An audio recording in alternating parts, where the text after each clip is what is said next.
దేవుని ఆలోచనలో ఎదుగుతూ బ్రతుకుతూ ఆయన సత్యంలో బ్రతుకుతున్నటువంటి యథార్థవంతులైన పరిశుద్ధులైన నీతి కలిగిన పిల్లలారా చేరువచ్చిన అందరికీ ప్రభునామంలో ఉదయపూర్వక నేను వందనాలండి.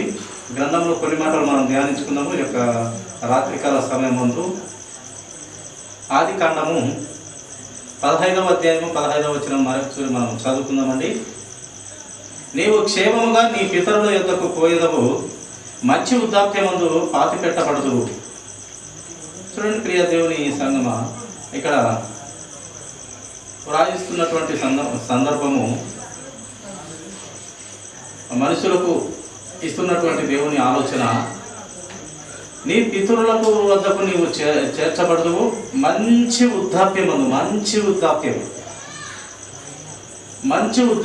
నీ పితరుల యొద్దకు చేర్చబడదు. అంటే మన పితరులు చేర్చబడిన విధానము ఆ పరలోక పట్టణంలోకి చేర్చేదానికి వారి బ్రతికినటువంటి బ్రతుకును దేవుడు గ్రంథంలో వ్రాయించి నీ పితరుల యొద్దకు చేర్చబడదు అంటే వారందరూ కూడా అబ్రహాము, ఇస్సాకు, యాకోబు, వీళ్ళందరూ కూడా మన పితరుల యొద్దకు చేర్చబడు అని ఇక్కడ దీవించినట్టుగా దేవుడి వాక్యం రాయిస్తూ వచ్చిన పూర్తి వృద్ధాప్యమందు పితరుల యొద్దకు చేర్చబడదు అని రాయిస్తూ వస్తున్నాడు. ప్రియ దేవుని సంగమా, కొంతమందికి ఆయుస్సు ఎక్కువ ఇస్తాడు, కొంతమందికి తక్కువనే ఇస్తాడు, కొంతమందికి నిండు నూరేళ్ళు ఇస్తాడు. నిండు నీళ్ళు ఇచ్చినాక కూడా కొంతమందికి రక్షణ ఉండదు. కొంతమంది రక్షణ ఇవ్వనికే నిండు నూరేళ్ళు కూడా ఇస్తాడు. ఆ చివరి టైంలోనైనా దేవుణ్ణి తెలుసుకొని మారు మనసు పాప క్షమాపణ నిమిత్తం ప్రభుని ఒప్పుకొని పాపాలు ఒప్పుకొని పరిశుద్ధులకు అవకాశం ఇస్తాడు. ఆ రకంగా కూడా దేవుడు రక్షణ లేని బిడ్డలకు నిండు నూరేళ్ళు ఇచ్చి ఆయుస్సు ఇచ్చారు. కనుక ప్రియ సహోదరుల, ఆయన ఆయుస్సు ఇస్తున్నాడంటే నీవు రక్షణ లేకుంటే రక్షణ ఇవ్వాలి. నీ బతుకు ఆయన ఆలోచన ప్రకారం బ్రతికి ఆ యొక్క అపవాదిగానికి తయారు చేసినటువంటి ఆ పాతాళానికి వెళ్లకుండా నీకు ఆయుస్సు ఆరోగ్యం ఇచ్చి ఇంకా ఇస్తూ లేదా పెంచుతూ ఉన్నాడంటే నీకు రక్షణ లేనట్లయితే నీ కోసమే దేవుడు నీకు ఆయుస్సు ఇస్తున్నాడు. రక్షణ కోసం నీకు ఆయుస్సు ఇస్తున్నాడు. నువ్వు తెలుసుకొని ఆ రక్షణ లేకపోతే మనకు మంచిది తెలియదు. ఎందుకంటే ఆయన పట్టణంలో, ఆ పరిశుద్ధుడి పట్టణంలో, యేసుక్రీస్తు ప్రభువారు ఉండే ఆ రాజ్యంలో, ఆ నిత్యత్వంలో మనం ఉంటాము.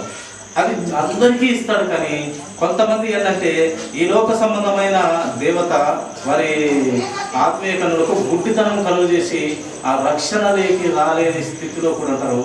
వాళ్ళకి మామూలుగా రావాల్సిన మరణము వస్తుంది, అవకాశాలు అయితే మస్తుగా ఇస్తూ ఉంటాడు దేవుడు. కానీ ఆ అవకాశాలు పొందుకోలేక కూడా రక్షణ లేకుండా చనిపోతూ ఉంటారు, వృద్ధులైనప్పటికీ కూడా. కానీ రక్షణ పొందుకొనే దేవుని ఆలోచన విధానం తెలుసుకొనే నా దగ్గరకు వచ్చే బాగుందని ఆరోగ్యం దేవుడు ఇస్తూ ఉంటాడు. అది మనము గుర్తించే పిల్లలంగా ఉండాలి. నిజంగా నా విషయంలో కూడా 44 సంవత్సరాలు, ఇప్పుడు 44 లేదా 45 వేసుకోవచ్చు.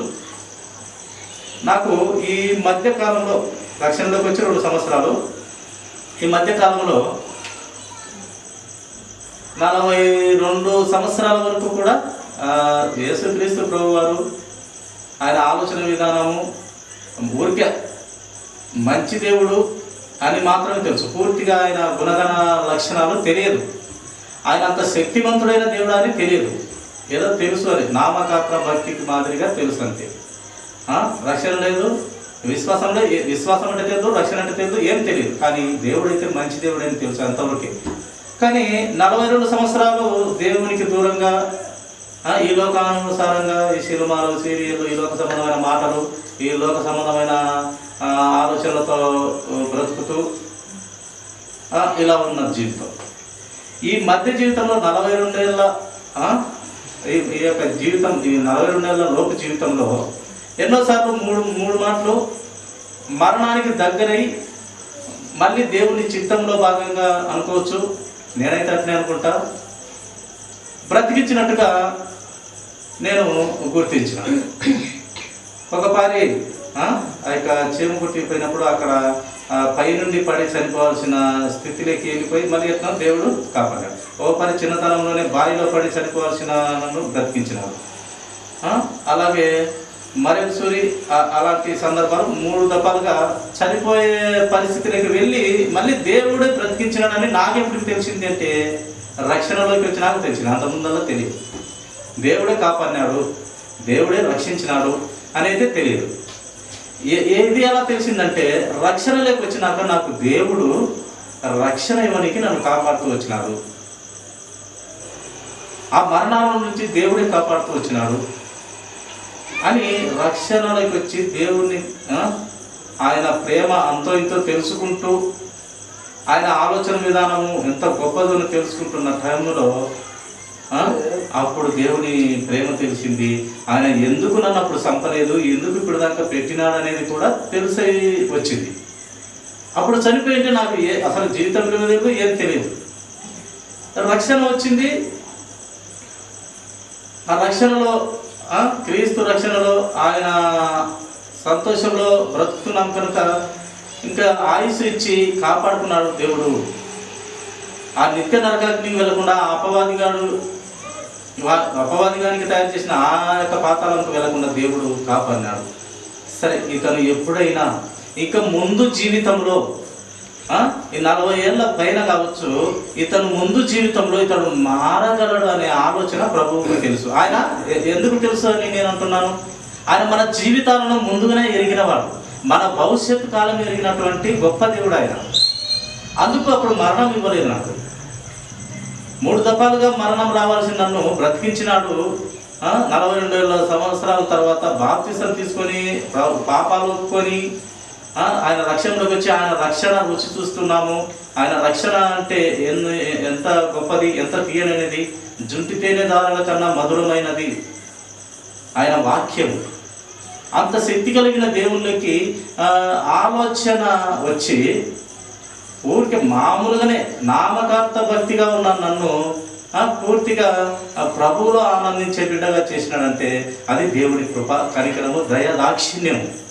ఆయుసు ఇచ్చి ఆయన రక్షణ పరిచయం చేసి ఇతను నా మాట వింటాడు, నా ఆలోచన విధానంలోకి వస్తాడు అన్నట్టుగా దేవుడు నన్ను రక్షించినాడని నేను ఇప్పటికీ బలంగా నమ్ముతా ప్రియులారా, బలంగా.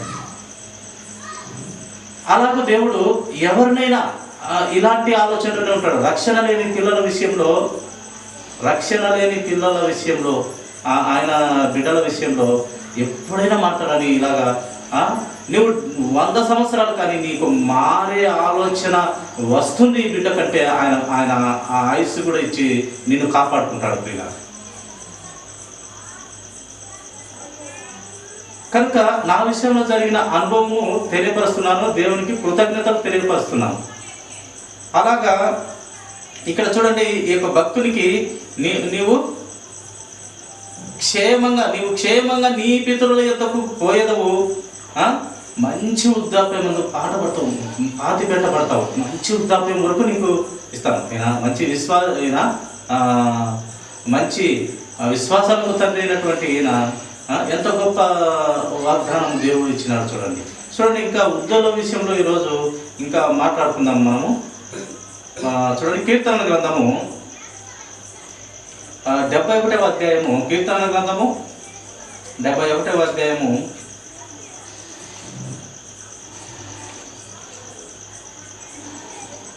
18వ వచనం చదువుకున్నామండి. దేవా, వచ్చు తరమునకు నీ బాహుబలమును గురించి, దేవా వచ్చు తరమునకు నీ బాహుబలమును గూర్చియు పుట్టబోవు వారికి అందరికీ నీ శౌర్యమును గూర్చి నేను తెలియజెప్పునట్లు తల నెరసి వృద్ధుడనై ఉండు వరకు నన్ను విడవకము. ఇక్కడ భక్తుడు పరిశుద్ధాత్మ దేవుడు చక్కనైన మాట రాయించినాడు. ఏం చెప్తున్నాడంటే, ప్రియులారా, దేవా ముందు తరము నీ బాహుబలమును గూర్చి, ఆయన శక్తిని గూర్చి, నీ బాహుబలమును గూర్చి నువ్వు నీవు పుట్టబోయిస్తున్న వారి అందరినీ గూర్చి నీ శౌర్యము, నీ గొప్పతనము, నీ యొక్క మహాబల సూర్యుడమైన నీ యొక్క క్రియలు కూర్చి నేను తెలియజెప్పునట్లు తల నెరిసి వృద్ధులనై ఉండు వరకు నన్ను విడవకు, ముసలివాడనైనంత వరకు నన్ను విడవకు దేవా. ఎంతోమందికి నేను నీ పని, నీ వాక్యము నేను చెప్పాలి. ఏమంటున్నాడంటే ఇక్కడ ఉన్నటువంటి వృద్ధాప్యం నాకు కావాలయ్యా. ఆ వృద్ధాప్యంలో నేనేం చేయాలంటే ఇంకా ఎంతోమంది బిడ్డలకి, ముందు ఇంకా తరాల బిడ్డలకి నీ జ్ఞానము గురించి, నీ అద్భుతాల గురించి, నీ యొక్క బల శౌర్యముల గురించి, నీ మహా గొప్ప దేవుని గురించి నేను వారికి వివరించాలయ్యా. నాకు వృద్ధాప్యం వరకు నన్ను విడవకుము, నన్ను జీవంలో పెట్టుమంటున్నాడు. ఎంత గొప్పదైన ఆశ, ఎంత దేవుని చిత్తంలో ఉన్నటువంటి ఆలోచన ఇది. వృద్ధాప్యం వరకు నన్ను బ్రతకలేవు తండ్రి, నేను నీ పని చేయాలి. నీవు అనేక మంది నువ్వు పుట్టించుతున్న నీ బిడ్డలకు నేను నీ బలము, నీ జ్ఞానము, నీ బుద్ధి వివేచన గురించి చెప్పాలి. నాకు వృద్ధాప్యం వరకు నన్ను చెప్పొద్దు, నాకు జీవం ఇవ్వు, నీ యొక్క బల శౌర్యముల గురించి నేను వివరించాలి అంటూ ఇక్కడ దేవునికి మొరపెడుతున్నాడు భక్తుడు. అది అలా ఉండాలి బ్రతుకు, అలా ఉండాలి తీర్మానం. చాలా విలువైన మాట ప్రియులారా. నాకు వృద్ధాప్యం వరకు నన్ను ఉంచును తండ్రి, నాకు జీవం ఇవ్వు తండ్రి. నీవు పుట్టబో పిల్లలకు నేను వాక్యం చెప్పాలి, నీ జ్ఞానం వివరించాలి, నీ మహాశక్తి శౌర్యములు, బలసూరుడైన దేవుణ్ణి నేను వారికి వివరించాలి అని అడుగుతూ ఉన్నాడు ఈ యొక్క భక్తుల ప్రియ. ఇది మన జీవితాలలో. అందుకే దేవుడు మనకు బాధ్యత పెట్టినాడు. ఏం బాధ్యత పెట్టినాడు? రక్షింపబడిన నీవు వెలిగించాలి. నలుదిక్కులకు వెళ్ళి నా రాజ్య సువార్త, నా యొక్క శిలువ సువార్త వ్యర్థం కాకుండా ప్రకటించుడి, నా శిలువ శ్రమలు వ్యర్థం కాకుండా ప్రకటించుడి, నా మరణమును ప్రచురించుడి. ఇది బాధ్యత క్రైస్తవులకు. ఆయన నిజమైన భక్తులకు, ఆయన నిజమైన క్రైస్తవులకు బాధ్యత ఇది. అలాంటి బాధ్యతలో ఈ యొక్క భక్తుడు రాయిస్తున్నాడు, చివరి ఊపిరి వరకు నీ బిడ్డలకు నీ గొప్ప జ్ఞానాన్ని నేను వివరించాలి తండ్రి. నన్ను ముందుగానే తీసుకుపోవద్దు, యవ్వన కాలంలో తీసుకుపోవద్దు, చిన్నతనంలో తీసుకుపోవద్దు, పూర్తి పండు ముసిలోడైన వరకు నీ వాక్యం చెప్పాలి, నన్ను అలా జీవంలో పెట్టుకోవాలని వాక్యము వివరిస్తూ ఉంది ప్రియుల. చూడండి ప్రియుల, ఇంకా మన దేవుడు వృద్ధుల పట్ల ఎంత ఆలోచన కలిగి ఉన్నాడో మనం గ్రంథంలో గమనిస్తాం. చూడండి, అదే దావీదు కీర్తనలు 93వ అధ్యాయము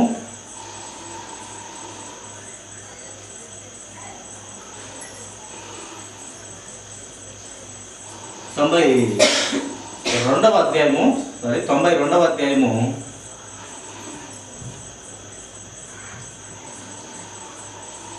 చివరి వచనమైన 15వ వచనం చూసుకుందామండి. దావీదు కీర్తనలు 92వ అధ్యాయము 15వ వచనం చివరి వచనము చదువుకొని ధ్యానించుకుందాము. వారు ముసలితనమందు ఇంకా చిగురు పెట్టుచుందురు, సారము కలిగి పచ్చగా నుందురు. చివరితనములంట పూర్తి వృద్ధాప్యములంట దేవుడు రాయించినటువంటి మాట చూడండి. ఎంత విచిత్రంగా, ఎంత ఆయన ఆలోచన విధానము పరిశుద్ధాత్మ దేవుని ద్వారా రాయించినాడు. వారు ముసలితనమందు ఇంకా చిగురు పెట్టుచుందురు. ముసలితనంలో కూడా ఇంకా చిగురు పెడుతూ ఉంటారు. సారం కలిగి పచ్చగా ఉంటారంట. సారం కలిగి పచ్చగా ఉండేది యవ్వన బిడ్డలు కదా, యవ్వనస్తులు కదా. ముసలోళ్ళకు ఏంది చిగురు పెడుతుంది, ఏంది సారం కలిగి ఉంటారు, అంతా ఉడిగిపోతుంది కదా. దినదినము ఆయుస్సు తగ్గుతుంది. ప్రతి శరీర విషయంలో కూడా అనారోగ్య పరిస్థితులు వస్తాయి. అయినప్పటికీ దేవుని వాక్యం ఇక్కడ ఏమి మనకు తెలియపరుస్తుంది అంటే ప్రియులారా, వారు ముసలితనమందు ఇంకా చిగురు పెట్టుతుందురు, సారం కలిగి పచ్చగా ఉంటారు.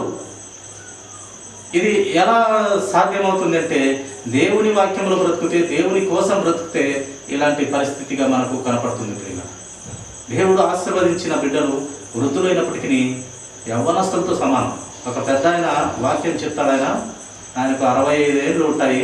ఆయన ఏమంటాడంటే ఆయనకు 65 ఏళ్ళు, స్టేజ్ ఎక్కితే 20 ఏళ్ళంట, స్టేజ్ దిగితే 65 ఏళ్ళంట. స్టేజ్ ఎక్కితే నేను యవనస్తుని, స్టేజ్ దిగితే నేను ముసలివాడను అంటున్నాను. అది భక్తి. దేవుని కోసం పరితపించే, ఆయన మాటలు చెప్పాలనే ఆతృత,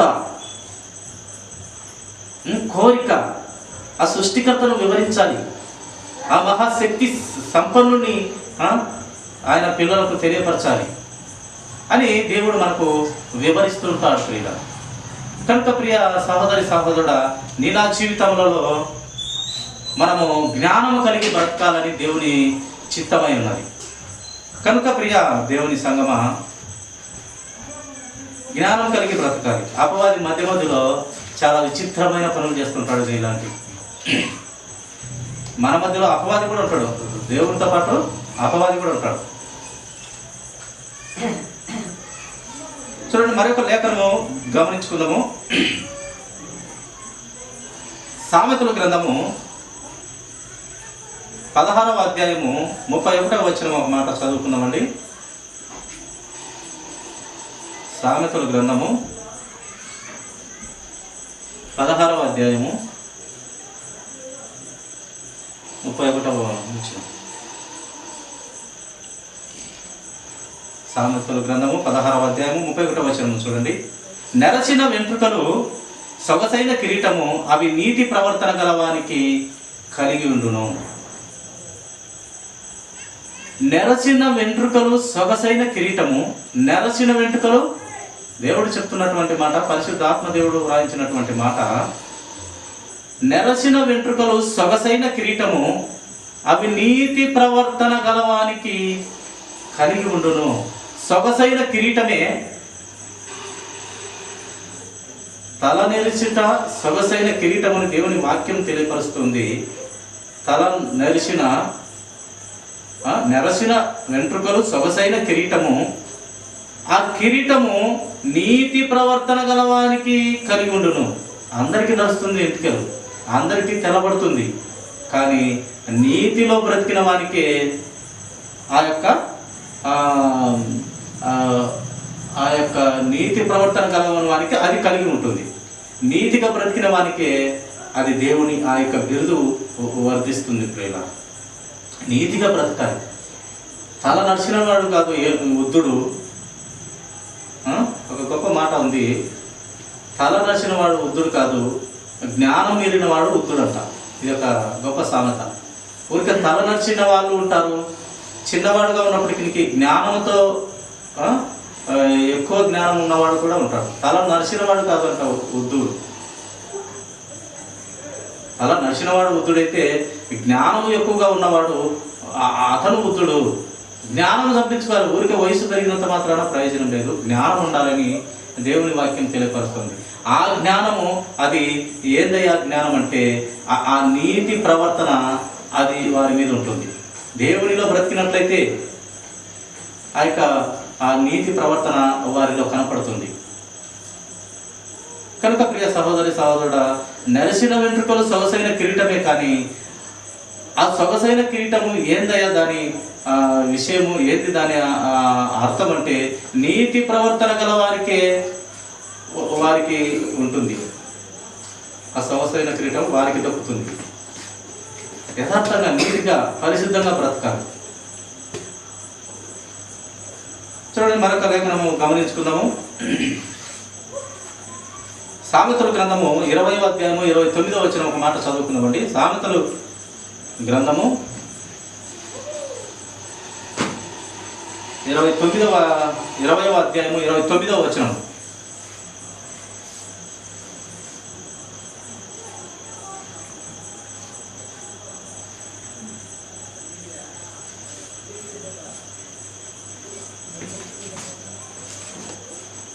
యవనస్తుల బలము వారికి అలంకారము, తలనెరుపు వృద్ధులకు సౌందర్యం. యవనస్తుల బలము వారికి అలంకారము, తలనెరుపు వృద్ధులకు సౌందర్యం అంటూ దేవుడు వాయిస్తున్నాడు. ఇందాక మాట కూడా ఏం రాసినాడు? తలనరుపు అందరికీ వస్తుంది, కానీ నీతిగా ప్రవర్తించిన వారికే అది దక్కును. తలనరుపు అందరికి వస్తుంది, నీతిగా బ్రతికిన వారికి ఆ యొక్క సౌందర్యం దక్కుతుంది అని చెప్పినట్టుగా ఇక్కడ కూడా ఏం చెప్పినాడు? యవనస్తులకు బలం వారికి అలంకారము. బలం కలిగి పనిచేస్తారు యవనస్తులు, వారికి అలంకారమే. అలాగే తలనరుపు వృద్ధులకు సౌందర్యం. అది తలనరుపు సౌందర్యం. అయితే ఆ తలనరుపు వ్యర్థమైన మాటలతో మాట్లాడుతుంటే వృద్ధుడే కదా అని మంచి సౌమ్యుడు చక్కగా మాట్లాడతాడని అంటారా? నోటికి వచ్చినట్టు మాట్లాడుతుంటే భయంకరమైన బూత్ మాటలు మాట్లాడుతుంటే తల నడిచిన అయినప్పటికీ ఏమంటాము? ఇంత పనికిమాలోడు అన్ని నడిచినాయి, ఇంత పనికిమాలోడు లేడంటారు. అదే తల నడిచి దేవుని వాక్యంతో నోటిలో నుంచి నోటితోనైనా పాపం చేయకుండా ఉన్నట్టు ఈ యొక్క యోగు గారు అన్నట్టు నోటితోనైనా పాపం చేయలేదు అని వ్రాయబడినట్టుగా నోటితో శుద్ధమైన మాటలు పలుకుతూ తల నేర్చి చక్కగా దేవుని వాక్యంతో కట్టబడి మాట్లాడుతుంటే వారిని ఏమంటాము? మంచివాడు, పెద్ద ఆయన అంటారు. కొంతమంది పెద్దగా ఉండి అంత నడిచినా కూడా మాటలు మన వారి చేష్టలు అల్లరి చిల్లరగా ఉంటాయి, ప్రయోజనం లేని బ్రతుకు పిల్ల. ప్రభు వాక్యంలోకి వస్తే, క్రీస్తు ఆలోచనలోకి వస్తే, క్రీస్తును ధరించుకుంటే ఇలాంటి చిల్లర అల్లరి పనులు ఉండవు.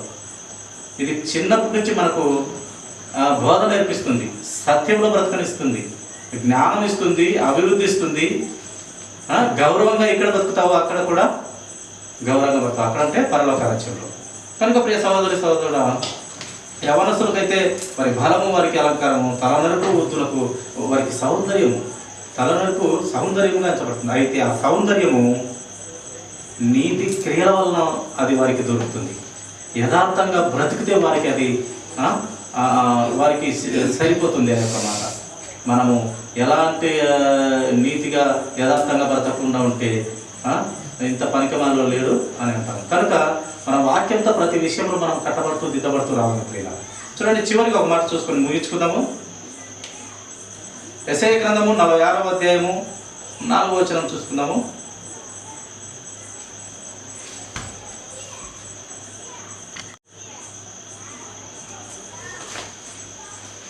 ముదిమి వచ్చే వరకు నిన్ను ఎత్తుకొని వాడను నేనే, తల వెంట్రుకలు నెరయ వరకు నిన్ను ఎత్తుకొని వాడను నేనే, నేనే చేసి ఉన్నాను, చంక పెట్టుకొని వాడను నేనే, నిన్ను ఎత్తుకొనుచు రక్షించువాడను నేనే. ఎత్తుకొనుచు రక్షించువాడు ఆయనే, చంక పెట్టుకుని వాడు ఆయనే. చిన్నపిల్లలు కాదు, వృద్ధులనంట సంఖ పెట్టుకొని ఆయన చూసుకుంటాడట. సంఖ పెట్టుకొని చూసుకుంటాడంటే మనకు ఇందాక మొదటిగా అనుకున్నాము, ఏమనుకున్నాము? రక్షణ లేని వారికి, వృద్ధాప్యంలో వారికి మారే గుణం ఉంటే, వాని శరీరంలో, వాని రక్తంలో మారే ఆలోచన, వాని బ్రతుకు దినములలో, వాని భవిష్యత్తు కాలంలో మారే స్వభావం ఉంటే, నీ చివరి చనిపోయే ముందు 1 గంట ముందైనా నిన్ను దేవుడు కాపాడుకునే దానికి సిద్ధంగా ఉన్నాడు. మారే ఆలోచనే లేదు, బ్రతుకు దిద్దుకుందామనే ఆలోచన లేని వానికి అందుకే దేవుని మాట, ఎందుకురా నాయనా, నేను ఆయుస్సు ఇచ్చిన దానికంటే ముందు ఎందుకు సస్తావు నువ్వు? ఒక్కొక్కరి పరిస్థితి, ఒక్కొక్కరి వారి జీవన విధానం అలా ఉంటుంది. ఆయుస్సు ఇచ్చిన దానికంటే ముందే సస్తున్నాడు. ఎందుకు, ఎలా సస్తున్నాడు? తాగి తాగి తాగి బాడీలో పార్ట్స్ అన్నీ దెబ్బతినిపోతుంటే ఇంకేముంది? దేవుడు ఇచ్చిన ఆయుష్ కంటే ముందే పోక, దేవుడు ఇంత ఆయుష్ ఇవ్వాలి ఈయనకి అని ఆయన అనుకుంటే, వాడు ఆయుష్లోపే ఇంకా వాడికి ఏదో 50-60 అన్నా ఇద్దామని దేవుడు అనుకుంటే 25-30లోనే చచ్చిపోతున్నారు. తాగి తాగి తాగి సంవత్సరాల తర్వాత బాడీలో ఈ యొక్క అవయవాలు పరిస్థితి ఉంది. ఏ ఒక్క అవయవం పని చేయకుండా మానుకున్నా వాడికి అనారోగ్యం వచ్చినా చనిపోవడం. అందుకే దేవుడు నేను ఇచ్చే ఆయుష్ కన్నా ఎందుకు కూడా ముందు పోతావు అంటాడు. కనుక ప్రియ సహోదరి సహోదరుడా, మనల్ని మనము ముందుగా ప్రేమించుకోవాలి. మన శరీరాన్ని కాపాడుకోవాలి, రక్షించుకోవాలి. మన శరీరాన్ని మనము రక్షించుకోకుంటే ఎవరు రక్షిస్తారు? కనుక మన శరీరాన్ని రక్షించుకొని మనము సృష్టికర్త అయిన దేవుని ఆలోచన విధానంలో బ్రతికితే ఆయన ఆయుష్ కన్నా ఇంకా నీకు ఎక్కువగా ఇస్తాడు. అదే ఇక్కడ దేవుడు రాయిస్తూ వచ్చినాడు. చూడండి, ముదిమి వచ్చు వరకు నిన్ను ఎత్తుకొని వాడను నేనే. నువ్వు తాగి తాగి తాగి 30 ఏళ్ళకే సస్తివి, నిన్నేమో ముసలితనం వరకు కాపాడుకోవాలనుకుంటున్నాడు నా దరిద్రుడు అంటే, వీడు ఆ సీసాకు బానిస అవుతాడు, లేదా ఈ దమ్ము కొట్టేదానికి బానిస అవుతాడు, లేక వ్యర్థమైన మాటలు పనికి మాన రోత మాటలు పలికి పలికి పలికి వాడు సచ్చ ఆడలు కానీ మొగడు కానీ. ఎందుకు బ్రతుకు జీవితం ఇచ్చింది ఒకే జీవితం దేవుడు, అది ఆయన పోలికలో ఇచ్చినాడు. ఆయన సొంత చేతులతో తయారు చేసి భూమి మీద ఇస్తుంటే మనం కొంచెమన్నా ఆయన మంచి ఈవులను ఇస్తున్నాడు గ్రంథంలో, మంచి మాటలు తెలియపరుస్తున్నాడు గ్రంథంలో, మనకు దిక్సూచైనటువంటి అమూల్యమైన మాటలు తెలియపరుస్తున్నాడు. మన ఆరోగ్యానికి సంబంధించిన ఎన్నో విషయాలు దీంట్లో వ్రాయిస్తూ వచ్చినాడు. యథార్థంగా బ్రతకమని, సత్యంలో బ్రతకమని ఎన్ని విషయాల మీద ఆయన గ్రంథంని రాయించినాడో, ఎంత ప్రేమ ఉండి రాయించినాడో. ముదిమి వరకు నేను నిన్ను ఎత్తుకొని సంకలు పెట్టుకోవాలంటుంటే ఏం చేస్తున్నాడు ఈ దరిద్రుడు, ఈ తాగుడు కలవాళ్ళు పడినోళ్ళు, ఈ సిగరెట్ బీడి తాగే వాళ్ళు. నిజంగా ఈ సినిమాలు సీరియళ్ళు కూడా మంచివి కాదు. వీటిలో కూడా ఆలోచన ఎక్కువ, పనికిమాలిన ఆలోచన పెట్టుకొని త్వరగా రోగాలు తెచ్చుకుంటున్నారు. ఫలితమైన ఆలోచన అంతా చెత్త అంతా తలలో ఉంటే రోగాలు ఆటోమేటిక్గా అవి వస్తాయి. పరిశుద్ధమైన దేవుని ఆలోచనలు మైండ్లో పెట్టుకుంటే రోగాలు తగ్గుతాయి. పిల్లలు ఒక సేవకుడు అంటాడు, మా ఇంట్లో రోగాలు తక్కువ అంటాడు. వస్తాయి చిన్న చిన్నవి, ఎందుకంటే మేము ప్రభువు ఆలోచన విధానంలో పెరుగుతూ ఉంటాము, బ్రతుకుతూ ఉంటాము కనుక మాకు రోగాలు తక్కువే. ఈ వైద్యానికి ఖర్చు పెట్టేది తక్కువే మా కుటుంబంలో అని ఆ యొక్క గొప్ప సేవకుడు అంటాడు. నిజమే ప్రియ, ఆయన ఆలోచనలో బ్రతికితే ఆయన వైద్య శాస్త్రానికి అందని గొప్ప వైద్యుడైన, గొప్ప ఆరోగ్యవేత్త, ఆరోగ్య తత్వ పరమ వైద్యుడైన. ఆయన మాట వింటే ఆరోగ్యంగా ఉంటాం, ఆయన మాట వినకుంటేనే మధ్యలోనే పోతాం ప్రియ. కనుక ఆయన చెప్తున్నాడు, ముదిమి వచ్చే వరకు నిన్ను ఎత్తుకొని వాడను నేనే, తల వెంట్రుకలు నెరిగే వరకు నిన్ను ఎత్తుకొని వాడను నేనే, నేను నిన్ను చేసి ఉన్నాను, చంక పెట్టుకోవాలనుకుంటున్నాను, నేనే నిన్ను ఎత్తుకొనిచున్నాను, నిన్ను రక్షించుకోవాలనుకుంటున్నాను కూడా నేనే అంటున్నాడు. అందుకు ఈ మాటను బట్టి ఆయన, నువ్వు ఆలోచనలు ఎప్పుడైనా ప్రభువునికి రావాలా, ఖచ్చితంగా మాత ఎదొకటైనా, నేను మాత అంటే నిన్ను మటుకు చంపేడు ప్రియ. నీకు ఆయుష్ ఖచ్చితంగా ఇస్తాడు. నీ బాడీలోకి ఏది ఏమైనట్టయినా కానీ అవి కొత్త అవయవాలనైనా ఇచ్చి నిన్ను కాపాడుకుంటాడు దేవుడు. అయితే నీ ఆలోచన విధానము, నా ఆలోచన విధానము దేవుని ఆలోచనలోకి వస్తే అప్పుడు కాపాడుకుంటాడు. నువ్వు ఇంకా 4 రోజులు సత్సవన్నా కూడా అప్పుడుదాకా ఆయుష్ ఇచ్చి, ఆ 4 రోజుల ముందు నీవు మారితే కనుక, నీవు ప్రభువులోకి వస్తే కనుక అప్పుడు కూడా దేవుడు ఏమంటాము దీర్ఘశాంతం వరకు అప్పటి వరకు వెయిట్ చేస్తాడు. నీ ఎన్నేళ్ళ జీవితం వరకు వెయిట్ చేస్తాడు దేవుడు. అలా వెయిట్ చేసి చేసి చేసి ఇప్పటికి దేవుడు చాలా దీర్ఘశాంతంతో ఉండి ఆయన ఉంటూ ఉన్నాడు. లేకుంటే ఎప్పుడో ప్రభువు అక్కడ రావాల్సింది ఆయన వాక్యాలను బట్టి. కానీ ప్రజలను, ఆయన ప్రేమించిన బిడ్డను కాపాడుకోవాలి, రక్షించుకోవాలి, నా దగ్గర ఉండాలి. ఆ యొక్క అపవాదగానికి తయారు చేసిన ఆ యొక్క భయంకరమైన ప్రాంతానికి వెళ్ళకూడదని ప్రేమిస్తున్నాడు. కానీ మనము ఆ యొక్క ప్రేమను గుర్తించలేక ఈ యుగ సంబంధమైన దేవత అనగా అపవాదిగాడు వారి కన్నులకు గుడ్డితనం కలుగజేస్తున్నాడు. ఆత్మీయ కన్నులకు గుడ్డితనం కలుగజేస్తున్నాడు. వారిలో నుంచి బయటపడితే మన జీవితాలు, అందరి జీవితాలు చక్కగా ఉంటాయి. కనుక వృద్ధుల గురించి దేవుడు చాలా చక్కమైన విషయాలు గ్రంథంలో వ్రాయించినాడు.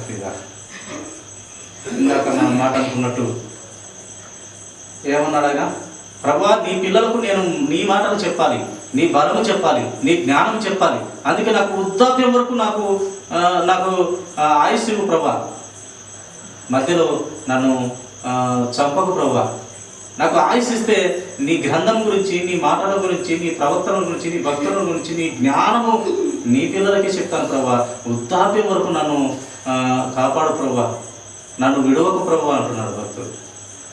ఆ ఆలోచన విధానం ప్రతి ఒక్కరిలో ఉంటే ఎంత అద్భుతంగా ఉంటుంది. దేశాలు, రాష్ట్రాలు, ప్రపంచాలు దేవుడు. కనుక నీ నా జీవితాలలో జ్ఞానం కలిగి దేవుని వాక్యాన్ని అంగీకరించి దేవుని చిత్తంలో మనం బ్రతుకుదామండి. దేవుడు చివరి ఊపిరి వరకు కాపాడుకోవాలనే ఆలోచనలోనే ఆయన ఉన్నాడు. కనుక అటు స్థితిలో దేవుడు ఇచ్చిన ఆ స్థితిని పోగొట్టుకోకుండా ఆయన చిత్తంలో, ఆయన ఆలోచనలో మనం బ్రతుకుదాము, ఎదుగుదాము. ఆయన కట్టలను అనుసరించి మనం జ్ఞానంగా బ్రతుకుదాము. ఆయన మాటలను ప్రకారం మనం బ్రతుకుదామండి. ఈ మాటలు దేవుడు దీవించును గాక. తల వచ్చినట్లయితే చిన్న ప్రార్థన.